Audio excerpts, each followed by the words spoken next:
Well, welcome everybody. This is a bit different. Today you have Sue and Sharon, which is a different format.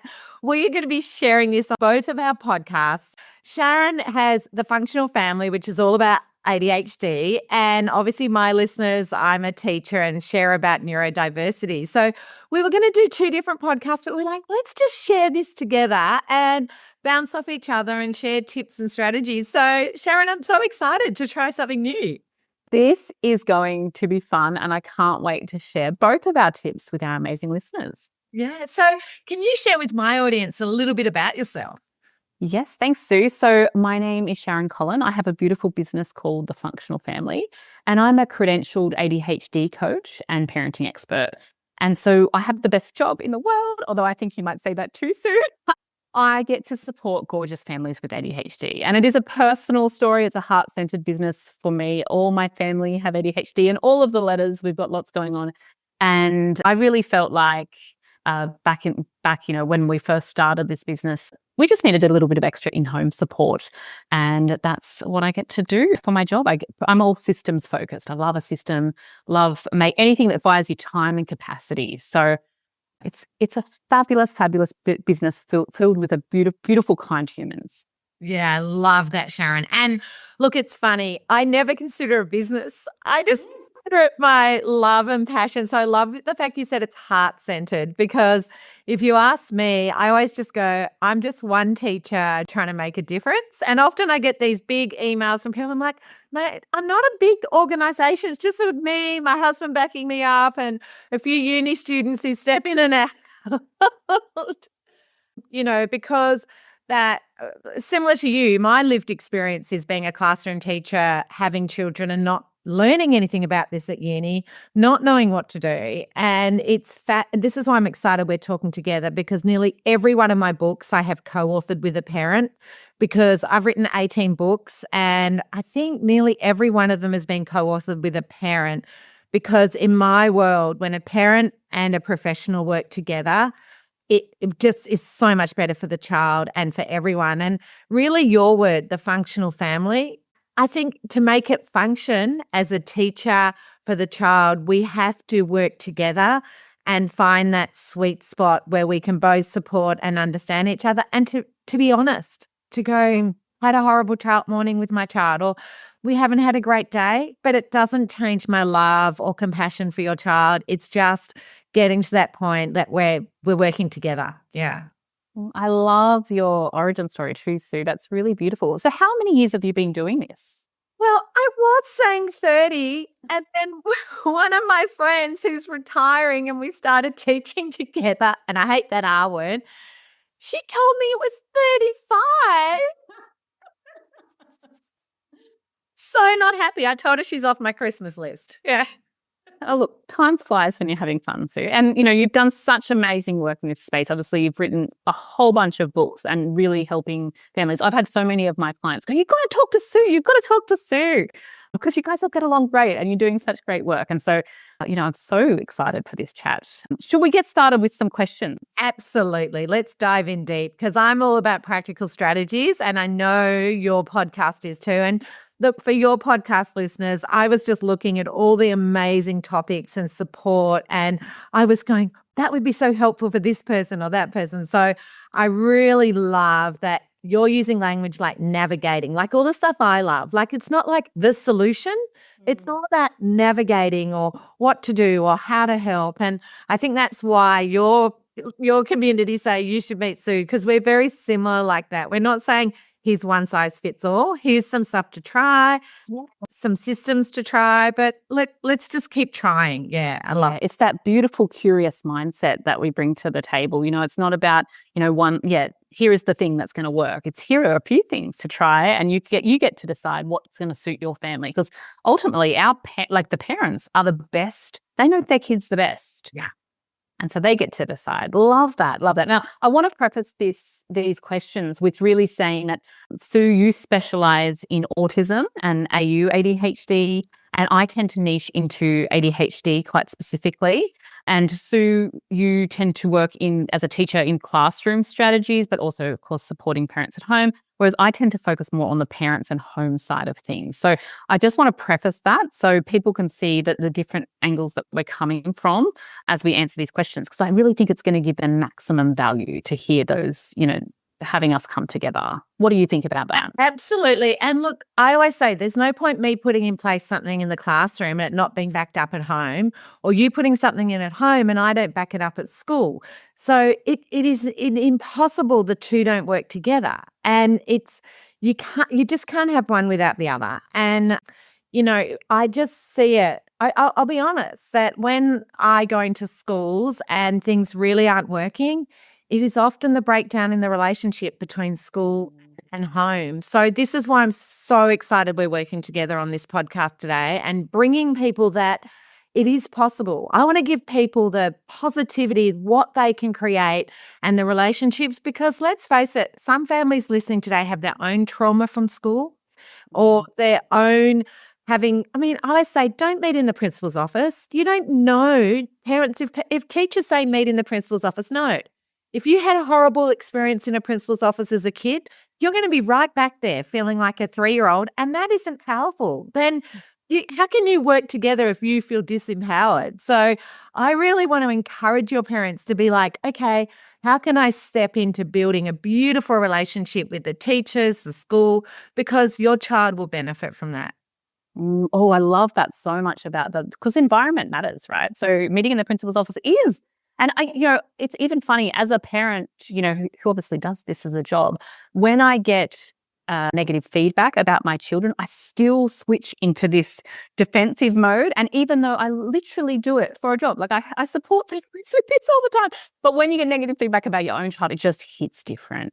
And so having that awareness about it and putting something in place before you get into that room, very helpful, because we know that having that collaborative relationship with the school, a positive collaborative relationship, everyone wins. But when we're against each other, it's really hard to make any headway from there. I just want to say it is your job for it to hit hard when it's your child. Like, it really is your job as a parent. Your job is to advocate for your child. People criticize me because I call my students my children, and I know they're not my children. But when I go to a doctor, I always say to a doctor, if this was your mum or this was your brother, how would you treat it? And when a child is in my class, I always say, if this was my child, how would I want to be spoken to as a parent? If this was my child, and I believe that brings a level of respect to the relationship, because they're not your child, they're mine, they're ours, and that's just me as a teacher. And some people don't like that because professionally I'm not meant to be like that. But that is that heart-centered. I cry at the end of every year. I have parents sending me graduation photos of children I taught 8 years ago because I stay in contact. I build relationships. You can't just have them for a year and off you go. Like, that's not how it works. Oh, I love that, because you know what? Then I really want to drive that point home, that our kids are relationship kids. They will always do more for the teacher that they believe is on their team. And so it's so important as professionals, as we surround our kids with these professionals, that their child perceives that professional is on their team. And they know when you're faking it. They're so clever, right? We had a teacher last year for my little guy, and she was quite strict, and that was absolutely fine. But she always secretly let him know that he was she thought he was amazing. So she'd typically going through the same, don't swing on your chair and all of the corrections. But then she'd be like, come on, Harvey, and she just did this thing. And he excelled for her. She had this beautiful way of still teaching the class, still honoring what she had to do, but also giving him a little secret nudge in the background. And that all those things, we need to be on their team. It's as simple as that, Sharon. It's not buying some amazing sensory garden, or it's actually just taking a moment. Like I say, when you're on yard duty, pop out, just go and see what that child's doing. If you've had a bit of a bad morning with them, go and find a moment and check in with them and give them a little bit of praise. Find a moment. You can all find those moments. And you know what? In my marriage, we have ups and downs. You have ups and downs with kids. There's not a perfect day with a child or with my own children, but you can always rebuild those relationships. And I just think one little hint for your listeners and for mine, it has to be 4 positives to 1 negative. only way to build a good relationship is 4 positives to 1 negative. You don't want someone following you around all day going, do this, do that, pick up this, pick up that, right? But you have to give 4 positives. So families, if you're in a meeting, you've got to go, look, this, and this is going so well. Couldn't be happier. But could we work on this? But if you walk in going, here's a problem, here's a problem, here's a problem, here's a problem. Oh, and by the way, I like the way you went on Can. No, you've got to start with the 4 positives and then get to what the negative. And it's the same for the children. You have to find the 4 positives for every negative. It's interesting that you say that because we've been doing a bit of an experiment here. I hope you don't mind me sharing this, but I was listening when I yell out for my kids, they ignore me, right? And when my husband yells out, they all answer, which is fascinating to me. But he has novelty because I'm the primary caregiver. And so what I started to do is I started to clock what I was yelling out. And I was always yelling out demands, right? So I'd be like, in a nice way, not making yucky demands, but I'm like, hey guys, it's time to put your shoes on. We're going in 5 minutes. And all my kids just tuned me out. So what I did is I stopped yelling out demands. I have a rule in the house that I only yell for praise, right? Or for funny things.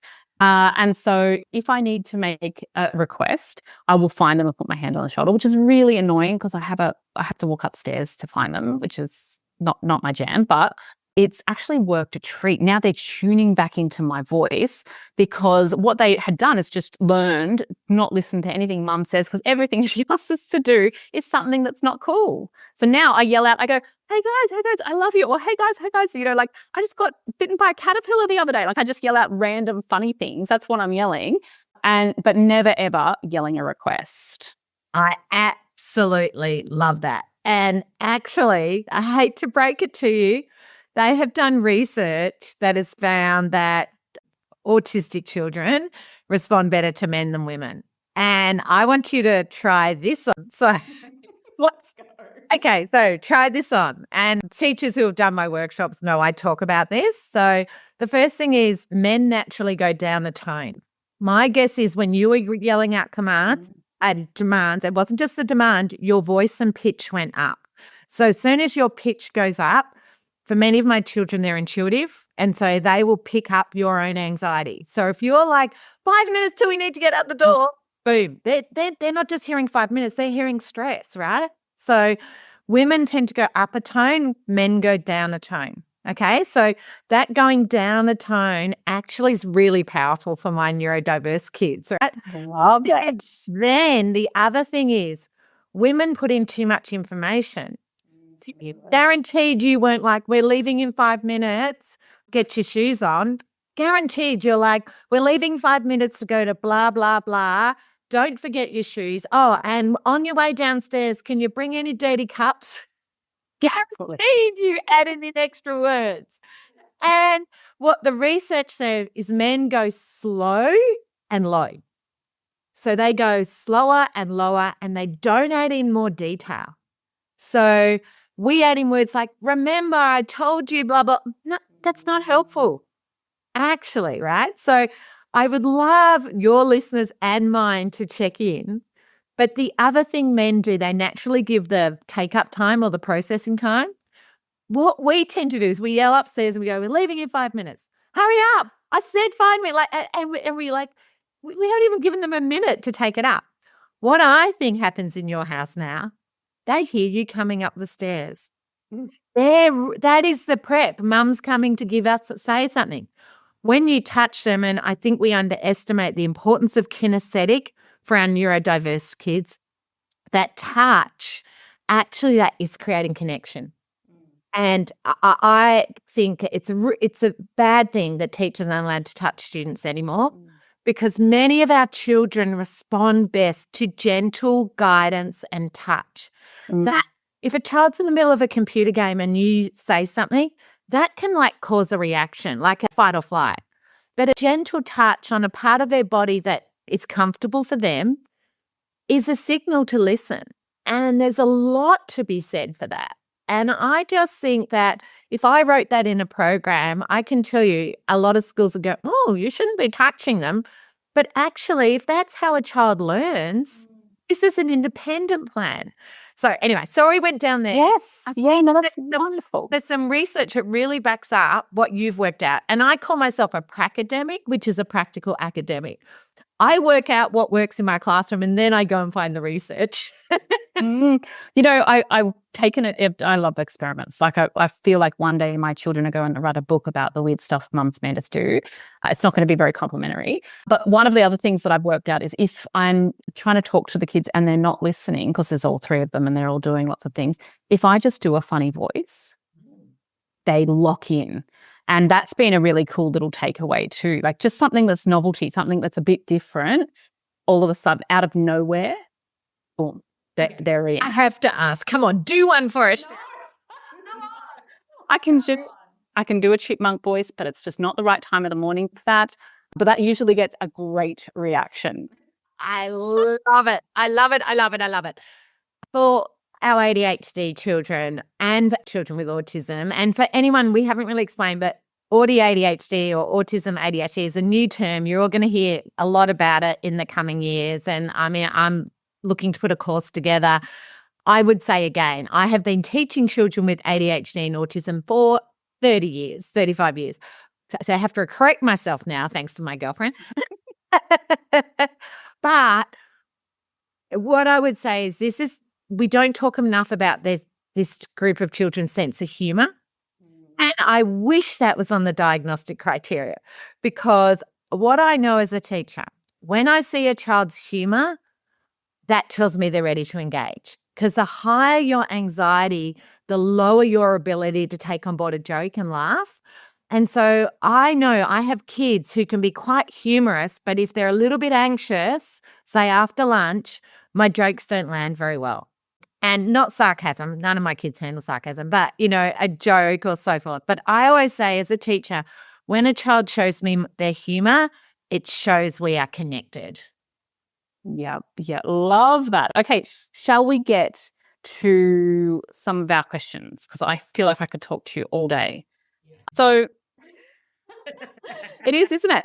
So one of our first questions was, can you share your journey of what inspired you to focus on autism, and I will say ADHD, and your chosen field, so education? What inspired you to start, Sue? Well, I had a little boy in my class with autism called Michael, who was what we used to call classic Canna's autism. So that picture we used to have of autism, we don't really have that picture anymore, but nonverbal, hand flapping, toe walking, sort of rocking in the corner. Well, for him, it was under a table crying, you know, and I had a class of 25 kids and I loved him so much, but I didn't know what I was doing. And like many, and parents, please listen to this bit. If you're distracted, come back to me, because teachers don't learn beyond what is autism, what is ADHD. When you ask a teacher what to do, half of them have never learned about this. And the teachers listening will be nodding their heads going, yes, I'm expected to know what to do in a busy classroom, complex classroom. So parents, I always say, if you ask a teacher to do something, ask yourself, could your child do that at a birthday party with 30 children? Because that is the context of a classroom today. Classroom is like a birthday party, stuff hanging down, a whole lot of exciting things happening. Could your child focus at that birthday party? Could your child follow? Because it's not realistic to compare to how your child is at home, because your home is nothing like my classroom and my classroom is nothing like your home, you know, but I think a birthday party is the equivalent of a classroom today. Open plan, busy, blah, blah. So what I would say, going back to why I got into autism, is because I felt like I was surviving and getting through the day. And I honestly felt like I was babysitting. And I still get teary today, that heartache of wanting to teach and having no idea what to do. And for your listeners, no Google, no Claude, no ChatGPT, no Pinterest, no Instagram, no Facebook. The only books on autism were at universities, and they weren't functional books like Your Functional Family. They were, what is it, not what to do. And so I spent the last 35 years, every time I have a problem or something like PDA, new word came out in 18, I learn everything on PDA And then I created a 2-hour course so that teachers can learn it in 2 hours and have everything they need at their fingertips to support your children if you've got a family coming into our classroom. Because teachers haven't got that. I spend 100 hours researching and give teachers. So that's what I try and do, is give teachers time savers and teacher assistants, the time savers, so they don't have to do all the research when you've got 30 kids in your class. Love that. Love that so much. And sorry, flipping back to you. Yes, yeah. Oh, so my story is that I married this most incredible man, and he has a really hyperactive presentation of ADHD. And I fell in love with him for his incredible brain, because I just never know what to expect. He keeps me much on my toes. But when I spoke to him about his ADHD, it was very much a story of trauma. So he was banned from the classroom because he was aggressive. He never got invited to a birthday party. He had the naughty boy stigma, and he had a really rough time. And so when we got married and had our kids, and I'm looking at my beautiful kids who are very similar in presentation and going, oh, I can't have that trauma repeat itself. I'm just not, I now have to learn everything I can. And obviously that was about, learning formally and informally and experimenting about what could make things easier for us at home, because I recognized very quickly that we were doing all the things. We're doing all the therapies, we're doing all the diets, all the everything. I think we spent $30,000 in our first year after diagnosis, throwing it all at my son's, which is probably going to go in that book that he's going to write about me. But is that what our home life just sucked. Our home life was awful. And so we were doing all this stuff child focused, but it was bigger than that. We had to look after the whole family because we were all burning out, and we needed family systems. And it didn't matter what they were doing next door or down the street. We needed family systems that worked for our family, and anything that could buy us time and capacity was all about it, because to be there to support your child when, your child is dysregulated, it's very hard to do that when you're burnt out. It's very hard to meet them where they're at. It's very hard to do the psychology strategies. It's very hard to do all of that. You can't access it when you're just so damn tired. So that became the passion of the functional family and training as an ADHD coach, because I really wanted to be able to help other families like I'd helped mine and recognize that need. Yeah, 100%. And this is what I say. Teachers can't support children unless they feel supported. That's because teachers actually work in isolation a lot of the time. And so I'm trying to be their cheerleader and support person in the background. And the saying, a classroom is not functional unless if a teacher has a day off, I can tell you, my autistic children will do payback for a couple of days. So they often won't take a day off because they're worried, blah, blah, blah, and then they get burnt out. And then like now the schools are going, well, we can't get relief staff, so we can't send teachers to training. And it's like, well, the reason the teachers are taking so many days off is because they're burnt out. Actually, if you gave them some training, they might actually have the tools and strategies to actually face more days at school and not be so burnt out, because just like you were burnt out as a parent, teachers are burnt out too, and sadly, most teachers are staying 5 years and we have lost the plot. Anyway, that's another whole podcast. We make it into that because I'm conscious looking at the time. So what I would love, because I'm conscious how much time, can you just give me like 5 top tips for home, for families? What systems have made the biggest difference to your family? Oh my gosh, this brain exploding. Okay, so many. So first of all, my top tip is, we know ADHD is genetic, right? So chances are one of the parents has it, one of the grandparents has it. And so one of the things that I really like to do is I like for parents to learn as much as they can about the ADHD brain. Now, when I say that, I do that with very much of a lens of treating your child like they're an individual, because I see this assumption that oh no, I have ADHD, so my child's going to be like me. Now that isn't always the case, and that can cause a little bit of friction. We really want to honor each person as an individual, and we have the saying in ADHD coaching that ADHD doesn't come to the party alone, it brings friends, right? So we've got comorbidities going on, and so we've got to honor the individual. And anytime that we're not doing that, I feel like that's where we kind of slip in our strategies. So number one is learn as much as you can about ADHD, and also learn about how it presents in your family members, because it's all going to be different. And the same would apply, I imagine, for AU ADHD. it's going to be different for the individuals. And so we need to honor that. The next one is to very much go for the low-hanging fruit. So I like to go for the easiest thing first. Now, what's the easiest thing that we can do in a home environment? The environment. The environment is in your control. So before we're doing any sort of strategy with child, we're going to go for the environment. So create systems and scaffolding in your home to make things a little bit easier. The next one would be to stop making grand announcements. Okay, so I'm so guilty for this. We might discover I might buy a new shoe rack or something, and I'll walk into my family and go, from now on, we are all going to be the family that uses this shoe rack. And all of my kids with oppositional defiance tendencies will go, well, we're never going to do that ever again. Like, that's dream is lost. We don't need more planners. We don't need to buy more things off Etsy. We don't need all new systems. What we need is to go ahead and work things through with our family. We collaborate with them to discover the system that's going to work for our family and have that experimental mindset. Okay, we're just going to try this for a little bit. We're going to get feedback. We're going to check back in on this system. The next one is I know we're talking about systems focus here, but I feel like these points are important, to not compare yourself to other families.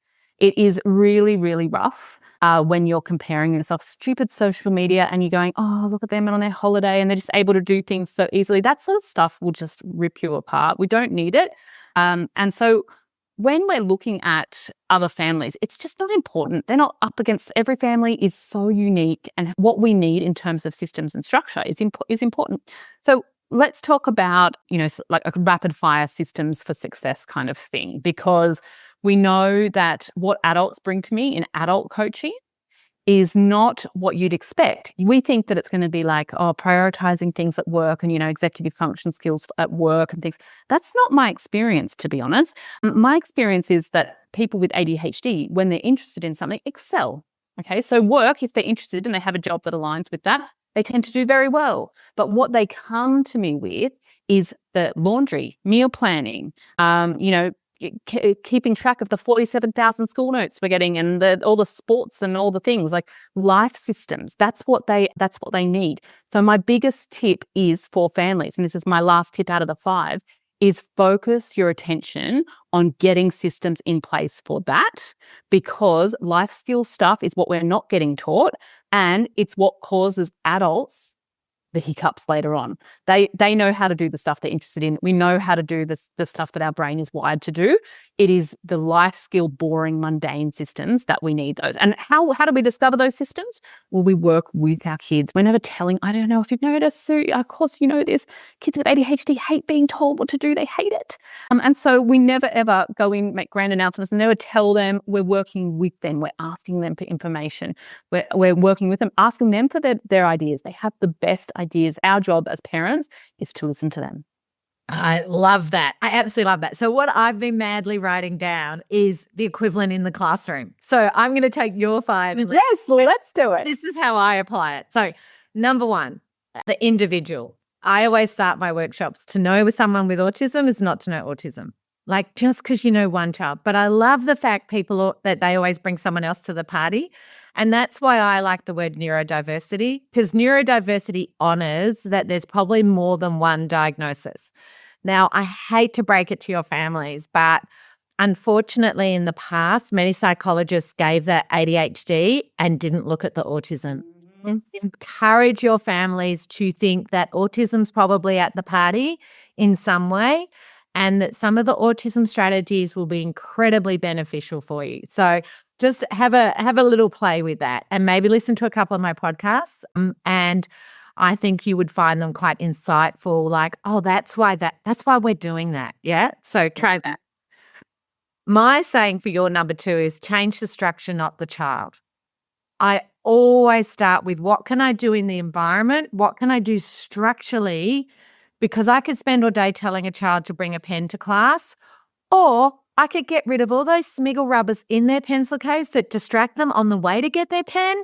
I could get rid of their tote box that looks like a paper mache activity happening there, and maybe just have their book out on their desk, right? So change the structure, what are the key things? And parents, can I just ask all of you to try this out? getting your child to lay out their clothes the night before is that kinesthetic, like the touch Sharon was talking about. When children lay out their clothes the night before for school, they can't find their shoes and socks in the morning because they're anxious and distracted. If it's all laid out the night before, that's a visual.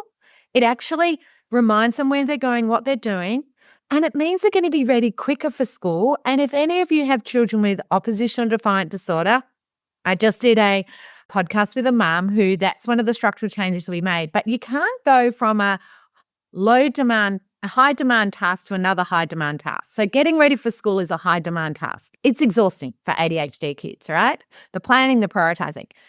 If you go straight from getting ready for school to getting in the car to go to school, you're doing high demand to high demand.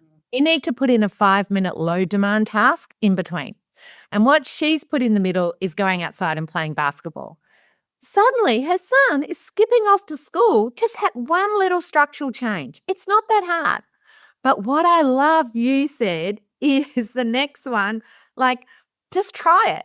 There'll be people listening like, I won't get them off the basketball. No, how is that going to work, Sue? What do you mean laying out their clothes the night before? Or they go, I already laid their clothes out. It's not about you laying it out. It's about your child doing it because the kinesthetic laying it out. Now, for teachers, that means putting out the first activity for the next day the night before. Transition starts the night before. Sharon and I didn't plan this podcast today. We thought about it yesterday. So recognizing that because a lot of children get ADHD paralysis, which is where a future task, and children with autism have what's called autistic inertia, same thing, same strategy. So they get stuck about thinking going to school because they don't know what they're going to do when they get there.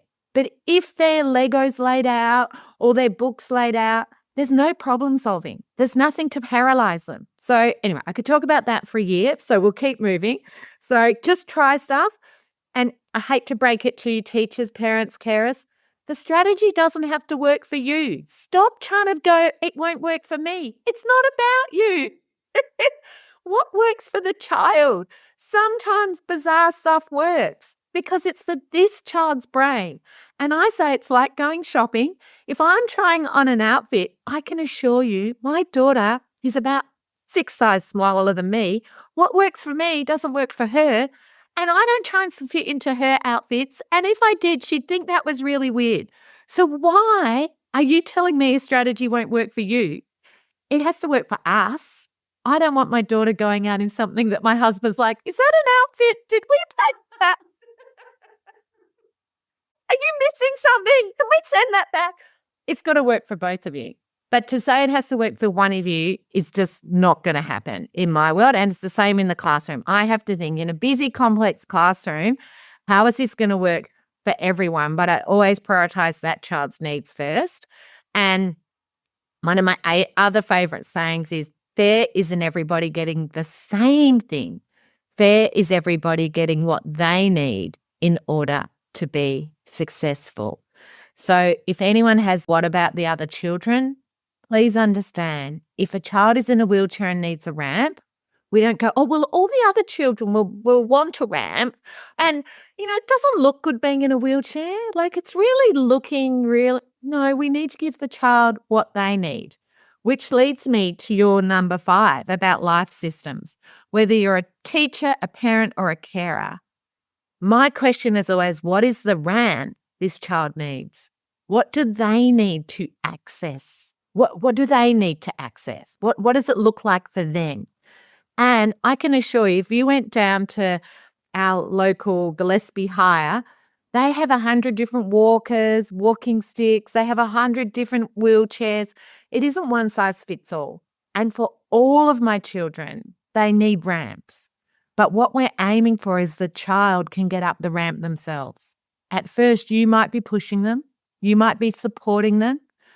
But at the end of the day, I want them laying out their own clothes the night before, that they are independent, just like a child in a wheelchair might be wheeling themselves or have an app that wheels their wheelchair. That at the end of the day, what are the systems we can put in place? Because what you said, Sharon, when the adults are doing something they love, you don't need systems. How do we find the systems they do automatically and love and take on as their own? Do you think this is, I just, what, so many things are going through my head. One of the things that I'm always listening out for in coaching is the word should.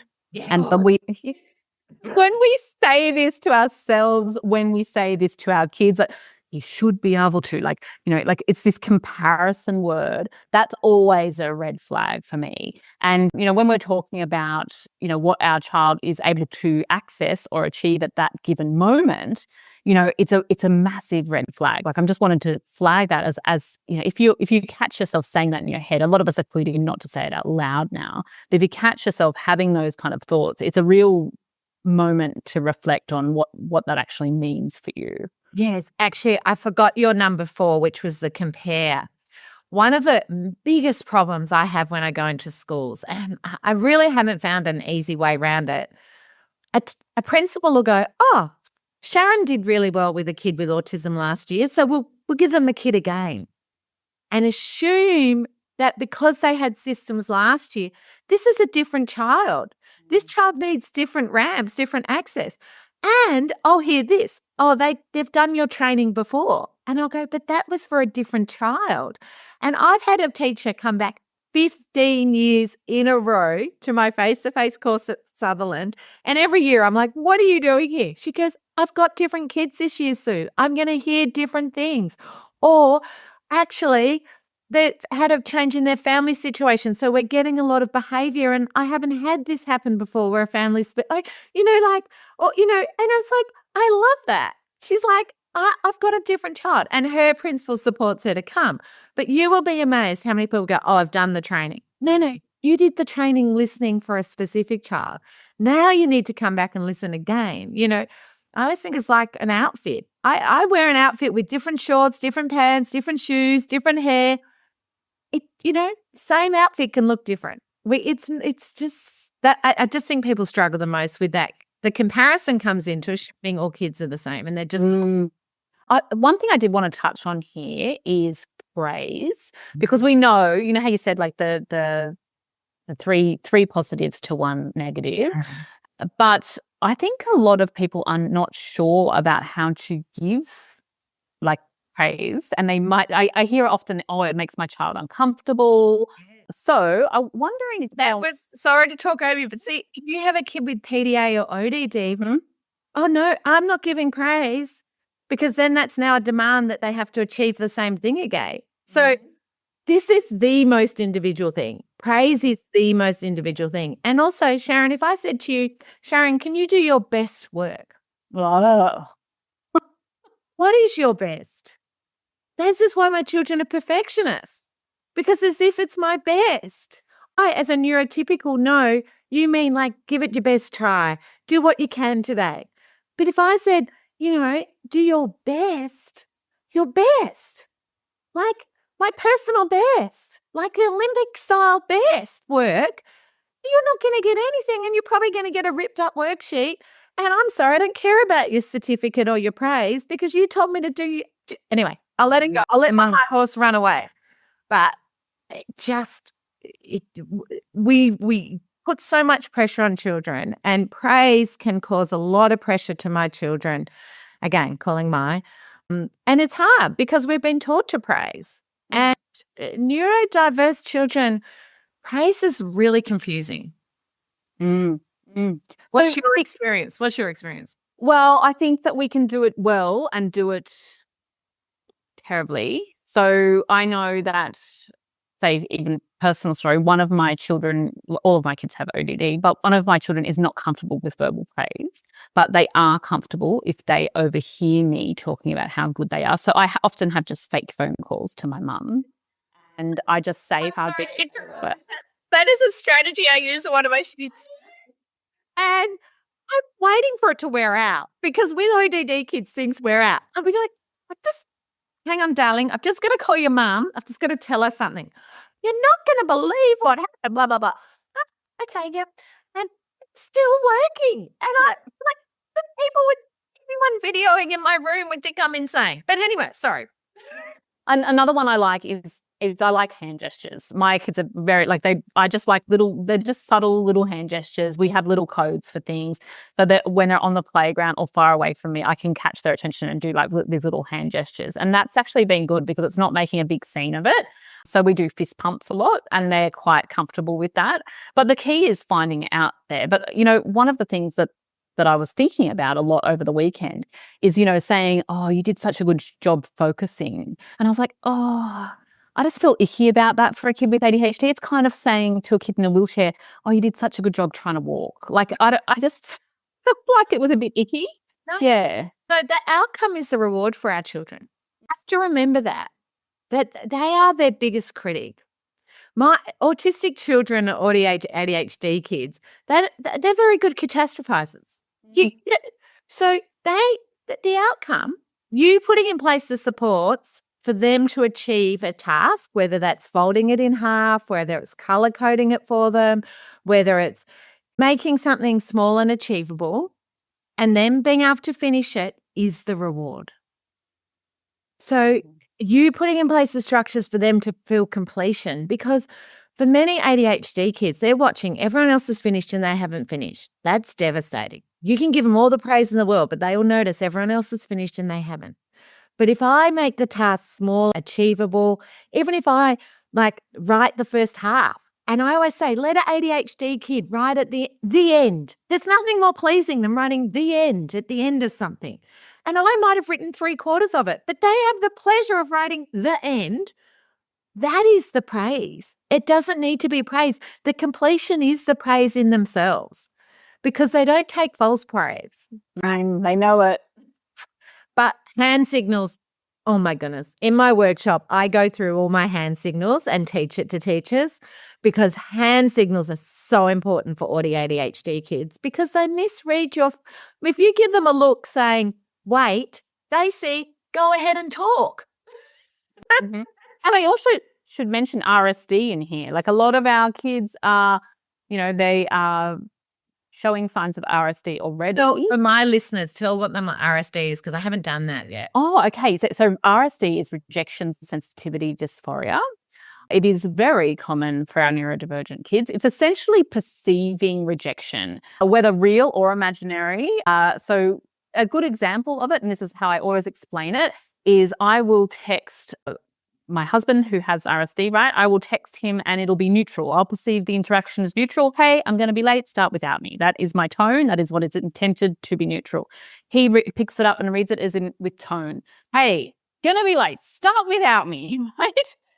And that is the easiest way I can explain RSD. He is looking for rejection in the message. And now that we talked about it, we've clocked it, he can recognize it and we've reframed it to radical safety detector. Right? So it's just their nervous system is heightened, so they're on the lookout for threat. That's what they're there for. And so RSD can play into that because they're looking past even though you feel like you're doing praise, they're looking for that little moment, that little glint in your eye where it's not genuine. They're on the lookout. Their nervous system is heightened. And that's what I'm saying with the tone. That's when you call upstairs with a demand, they're picking up the rejection. And this is so important. And I am going to do a podcast on it for my listeners next year because it's just so important. And probably be in the ADHD and I'm really thinking that has to be part of the course because ADHD kids particularly have this rejection. And look, I mean, people won't like this, but I have actually said to school principals before, does this teacher assistant like this child? And the principal go, well, they're having trouble building a relationship. I go, move them out. The kid knows. Just move that. This child is completely feeling rejected. The relationship is irreparable now. This kid is so sensitive that they're only with them for a year anyway. Let's swap it out. It'll be better for everyone because once this child has decided a person hates them, and that's what they'll say. They'll go, they hate me or you are angry with me. If you can't fix that quickly, and it keeps going on, this child's not going to do anything for you. They are going to be pushing your buttons because you've rejected them. And so now they're going to reject you back, and I know that's hard to hear. And I know these are some really good staff who have had this happen to them, or they might, like I've had people having something happening in their personal life, but the child perceived it as about them. It's a perception. So yeah, thank you for touching on that. Oh my goodness, I just looked at the time. How long are your podcasts normally, Sharon? Look, usually about 30 to 40 minutes. Okay, let's do you mind if I just ask you from a teacher perspective, and maybe we can flip this around. So from a teacher's perspective, we've got a child that's struggling in a classroom environment. I'll do the parent perspective, you can do the teacher perspective. What do you want to see from the parents? And we can flip this for mine. What do you want the parents to walk in with for that meeting? Because I feel like this is where a lot of relationships break down. So we know that there's going to be a little bit of conflict, and we know that there's going to be struggles in the classroom. We know it, right? We're not sending our kids going, oh no, it's all going to be fine when they get there. So what do you want what energy do you want the parents to bring to these meetings? Okay. I'm hesitating, Sharon, because I'm not the average. I'll be honest. I get a lot of parents who go, I wish you taught my child. Yeah, I get that. Right. And so it's very hard for me because I am biased. I love my families and my kids. I am like, what are we going to do here? Come on. Like, okay, your kid told me he was going to kill me, whatever. But like, I am not the teacher who's going to be there going, oh my goodness, your child can't do this. So, okay, so I need to sort of really flip that in my thinking. And it's probably a question I need to think more deeply about, I'll be honest. But the first thing, I always start every meeting with people sitting and reflecting on 3 things that are going well and what are our 3 biggest challenges.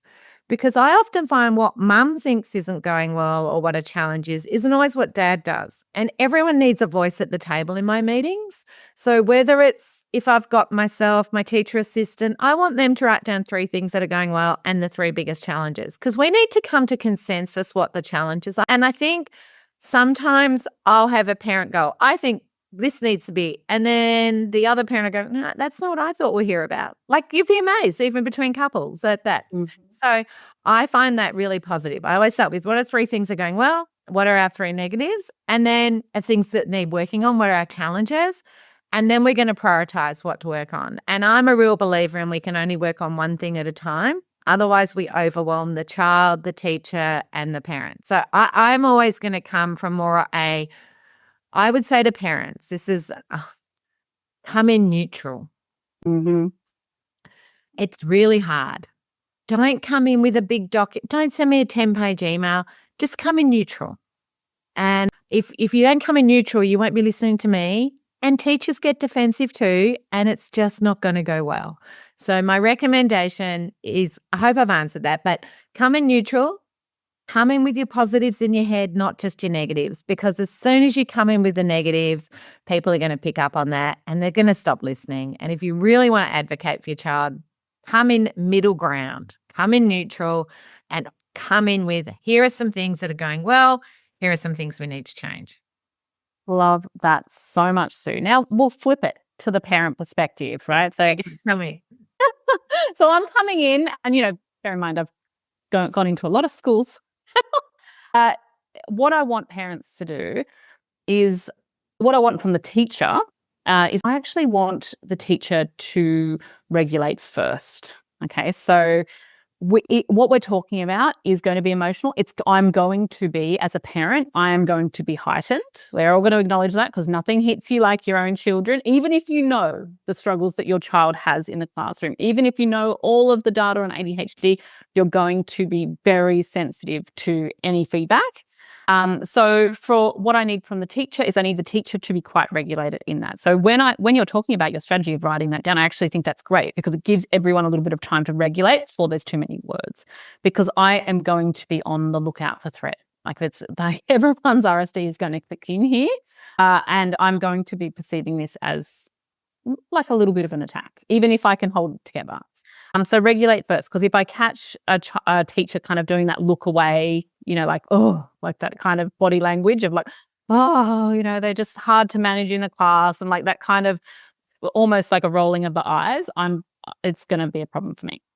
To also What I need to from the teacher is I need to know that they are on my team, that they actually care about my child and the outcome, because it's really hard to establish that collaborative relationship with a teacher if you don't perceive that they care about it, right? So I need them to know. We need to establish that rapport straight away, which is, I love that exercise that you did.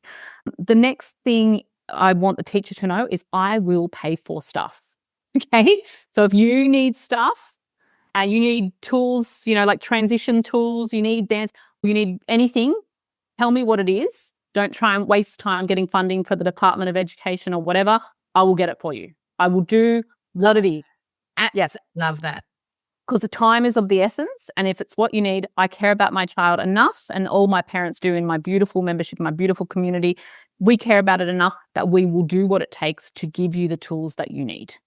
The next is when you call me when a teacher calls me with feedback, tell me, don't just call me for negative feedback, call me for positive feedback too. And of course, this, right? You are the perfect person for this. But, for teachers listening, it's so important. We had our beautiful principal wrote my son a postcard and sent it to us in the mail saying that she was really, and that in itself was such a powerful thing. It didn't have to be verbal praise. It was a little postcard sending, just saying that she's seen, all the effort that he's putting in. He's really trying hard. And that had so much weight coming from the principal there. Just those little things make such a big difference. Yeah. Well, I think we should finish on that note, because I think that is beautiful. And this has been a longer podcast, but I think my community would have got a lot of stuff out of this, and I hope yours does too. So I really appreciate it, Sharon. Thank you, Sue. That was amazing.